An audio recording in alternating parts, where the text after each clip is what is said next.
মানে আমি কিছু বুঝি না, আমি কি কারো পাকা ধানত মই দিছি? কদিনই পাকা ধানত মই দিলে তা হলো এনি যে মানুষ আমাকে কিছু করবে আমি সহ্য করবো। পাকা ধানত মই দেয়নি, কিচ্ছু দেয়নি, মানুষ খালি সবসময় আমার সাথেই লাগবে, আমার সাথেই লাগবে। আমি কি করবো কও? আমি শখ করে কালকে কলেজে গেছি, কলেজে যায় সে প্রিন্সিপাল আমার দিকে তাকে আছে, কলেজের গেলে ঢুকতে কি না ঢুকতেই তাকে আছে। আমি কি আমার দিকে তাকে আছে, কি শোক তাকে থাকবে লেখো? আমি কি ওই প্রিন্সিপালের পাকা ধানত মই দিছি লেখো? মই দিলে তো টাকা থাকবো নাকি?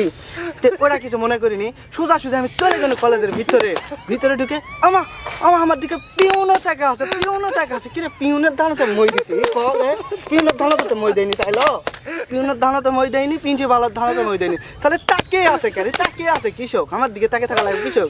যাই হোক ভিতরে গেছি কলেজের ভিতরে যায় তিনটা ছুরি, আমার দিকে হা করে তাকে আছে, হা করে তাকে আছে। আমিও কি পাকা ধান মই দিছি? না হলে অবশ্যই আমার দিকে ক্রাশ খাচ্ছে, ক্রাশ না খেলে কি তাকে থাকতে হলে ক্রাশ খাওয়ার জন্যই টাকা আছে। যাই হোক যেটাই করুক, তাকে থাকা দেখে আমি মনে করছি না নিজেকে গর্ববোধ মনে করলো যে আমার দিকে মেয়ে তাকে আছে রে, মেয়ে তাকে আছে, তাহলে আমার কপাল ভালো নয়।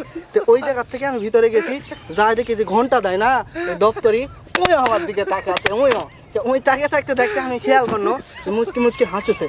দপ্তরে আবার ক্রাশ খাবে গা? দপ্তরি তো ক্রাশ খাওয়া না, তাইলো দপ্তরি ক্লাস খাওয়া ভিতরে চলে গেছি, স্কুলের ঘরের ভিতরে যত ছাত্রছাত্রী সব আমার দিকে তাকিয়ে আছে কি তাকে আছে কে? আমার দিকে তাকে থাকবে কিছু কমা? আমার দিকে তাকে থাকতে অবশ্যই কোনো কারণ আছে, কারণ ছাড়া তো জীবনে তাকে থাকবে না। এই তাকে থাকা দেখে আমি স্কুলের ঘরের ভিতর থেকে বার হয়েছি টয়লেটের জন্য, টয়লেটের যায় আমি বসবা লাগবো, এই সময় তাকে দেখি কেউ আমার দিকে তার ক্রাশ খায়নি, আমার ছেলে প্যান্টের চেন খোলা আসলো, আমি বুঝিনি কেউ, আমার মান সম্মান সব শেষ। আমি মনে করছি সবাই আমাকে